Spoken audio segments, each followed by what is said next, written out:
Good morning, bitches. Today I'm going to give you a brief run through of what to expect on the Mod 1 motorbike test. Now this can be for an A2 licence, A1, A licence, whatever you want, but the Mod 1 motorbike test. So you've done your CBT, you've passed your theory test, hopefully, and you've booked your Mod 1 test. Now if you've not done any training, this is probably going to be pretty helpful because it'll give you a run through of what to expect. I can go a little bit more into detail in a future video if people want to know how to pass, but this I'm just going to cover sort of what the content is.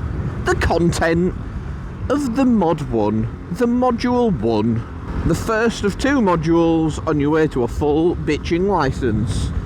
Yeah, bitch! So that you can get on the sexual roads and be a sexual brethren like your sexual pud moto puddy. Podgy moto.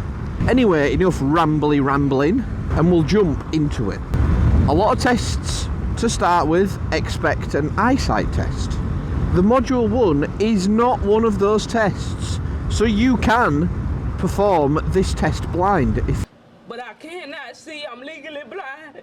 You want. That's a lie, you can't.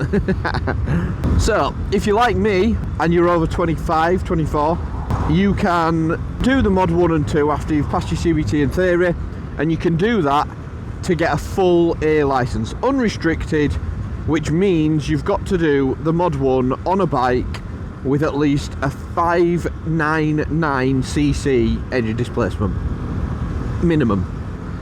So I did mine on this bitch, a Suzuki Gladius 650. Very manageable bike, very low centre of gravity on the bike, so slow speed manoeuvring, easy. That moves me on to what is the Mod 1 in comparison to Mod 2. So when it comes to a car practical test, you have one practical test, and that's out on the roads. You'll do manoeuvres and you'll do the normal driving. Biking's a little bit different. They want to stretch out a little bit extra money from you. So the Mod 1 is an off-road, and when I say off-road I mean in like a large tarmac compound to showcase your manoeuvres and bike control. So it's slow and a few high-speed manoeuvres. And all you need to know as well is from the second you mount your bike to ride it into the compound to the second you have left the compound and you are back off of your bike, it's test conditions. So make sure you're squeaky clean with everything. Shoulder checks as a basic, lifesavers on some of the manoeuvres, I'll go into that in more detail in another video. So you start the test, you ride over into some designated green cones in boxes, and there you will park up, get off of the bike, and for starters you'll perform, I believe it's the manual handling of your motorbike. So you will actually get off of the bike, switch the bike off, and then manually push the bike with all your shoulder checks and everything as well from one box round a semicircle into another box. Now it doesn't matter if you go backwards and round or if you come straight out, push the bike forward and straight back. Just get that bike from A to B safely with all your checks and you'll be fine. Brethren! He was obviously fine too because he had a bike with no L plates. He probably did it before you had to do a Mod 1, to be fair. He had a big grey beard. So it's like the easiest thing you can do, and I'd like to say almost impossible to fail on. So that one's pretty straightforward. Then they'll ask you to mount the bike again. Ooh, mount her, baby. So then from that, you will already be pointing in a direction and you'll see a few different coloured cones. So you'll see about 3 or 4 red cones ended with a couple of green or yellow cones. So this is the slalom. Slow control, slow speed, approach the slalom, and then it's essentially just weaving the bike in and out, in and out of the cones without putting a foot down. That's an important thing in the Mod 1. If you put a foot down during manoeuvres, at any point during the test, it is an instant fail. Okay, so if you're doing slalom, don't put a foot down at all. Okay, just go with it, smooth as you like. Also, this is one of the first ones when you really have to be careful of the cones. Everything's going to be mapped out with cones, And if you touch a cone while doing a manoeuvre, again, instant fail. So if you need to take a wider line, as opposed to the take a wider line. If you can stay in control and get through that slalom with a wider line without putting a foot down and staying well away from them cones, job's a good one. So once you've slalomed through the cones, it moves directly into another manoeuvre. So you don't stop, he doesn't retell you what to do for the next one. He will tell you before the slalom that at the end of the slalom, the last 2 cones, to perform a figure of 8. So you'll go straight from the slalom into the figure of 8, and on the figure of 8 I would highly recommend taking a wider line, because it's only going to make your life easier, and it's only going to make sure that you can stay in slow control while smoothly going round that figure of 8. Okay? They might make you go around a few times, but basically there's no set amount of times, you just do it until you see the examiner put his hand up and call you over. So then he'll call you over to the side. If you've obviously passed it, well, you won't know, but you'll get a feeling, you'll know. As long as you haven't put a foot down or hit a cone, you should be all gravy. From that, he will have called you over and lined you up with the next thing to do. But the next thing to do will be about 20 yards in front of you. So from there, you start the slow speed manoeuvre, so slow control. And what I mean by that is it simulates filtering through traffic at a slow speed, so walking pace. So all you need to do is ride the bike at around 2 or 3 miles per hour, feet up, and the examiner will walk at the side of you. So as long as you just stay at his pace, at the designated area where he says, you'll pass that as long as your feet don't go down. And like I said, don't go too fast. So when I say that it'll line you up with the next thing, this is probably the one that everyone's going to be stressing about. And he will have brought you from the slow ride to the U-turn. Yes, the dreaded U-turn. I know everyone's going to be thinking, God, that's the one I'm stressing about, because it's the one I stressed about. And all I'm going to say is, you really don't need to stress about it. Just don't worry about it, mate. Because it is very simple, okay? And when you get there and you're learning, you see the amount of space you've got to do the U-turn is way bigger than you think. Because I stressed about that, and then as soon as I saw the size gap that you need to do the U-turn in, I thought, oh, that's well manageable. Yep, absolutely. So basically, you'll stop at one side in some designated cones, and there'll be 2 lines that you've got to stay within. If you cross those lines, it's a fail, I believe. On either side. If you put a foot down, fail. Cone hit, fail. Just remember all them, they are very important. Also, remember at the start of every single manoeuvre to shoulder check over both shoulders, okay? Now this is the one where you need to do a lifesaver.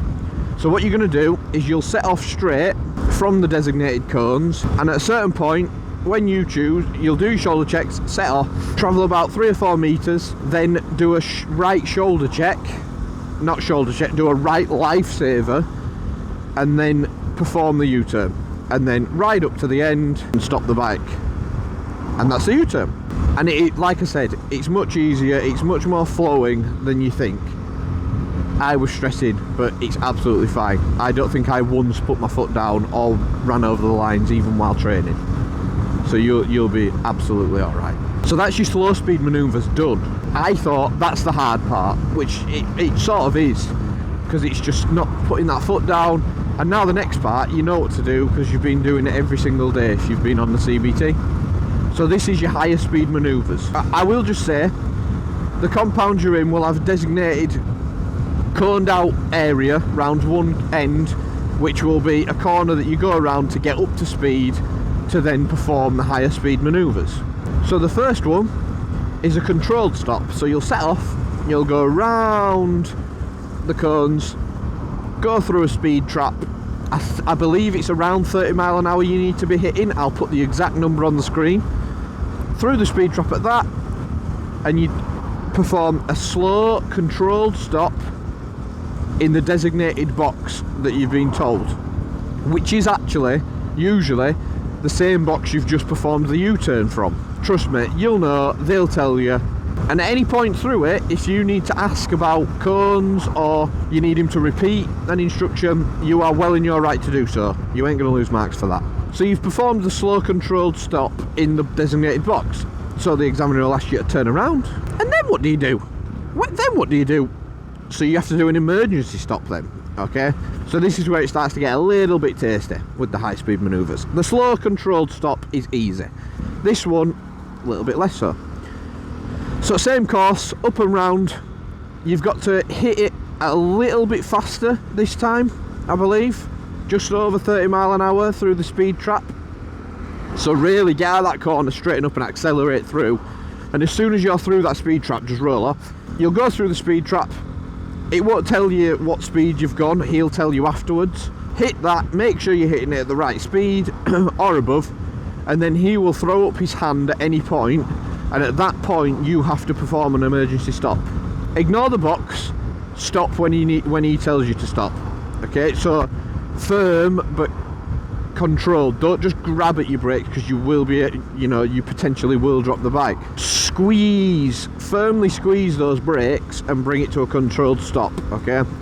And make sure you keep hold of them brakes once you have stopped, because if you creep forward just a little bit, then he can say that you've not come to a complete stop. Pull that clutch in. You can't actually fail if you don't pull the clutch in and you stall the bike. That's not a fail. It's a pretty easy one to perform, and as long as you've stopped reasonably quick enough, you'll absolutely breeze it. So now for the final manoeuvre. He will ask you to spin around yet again, go up and round, and this one's called the hazard avoidance. So you will go around the same course as you just did for the emergency stop and the controlled stop. Hit the speed trap at the same speed as you have done for the emergency stop. I'll throw it up on screen. I believe it's around 32 miles per hour or 50 kilometers an hour, I think it is. This time you're going to be performing a little one of them, okay? So there will be designated cones. So as soon as you pass through that speed trap, you'll see the little slalom, and they'll tell you, and I'll throw it up on screen again, you'll see the little slalom that you have to perform, okay? So you basically go from one set of cones to the next set of cones without hitting any cones, yeah? And then bring it back, and then a controlled stop in that original box from your first braking high speed manoeuvre. And that is essentially it. A lot of people do stress about the hazard avoidance as well, but they need not, because again, it's easy enough. It's not rocket science. You all know how to handle a bike, and you'll absolutely smash it. If you want me to go into more detail on how to pass rather than just the basics, let me know, puddlings. But for now, go and pass that bloody Mod 1 test, and I'll see you in a bit. Mwah. Love you. Peace, bitches.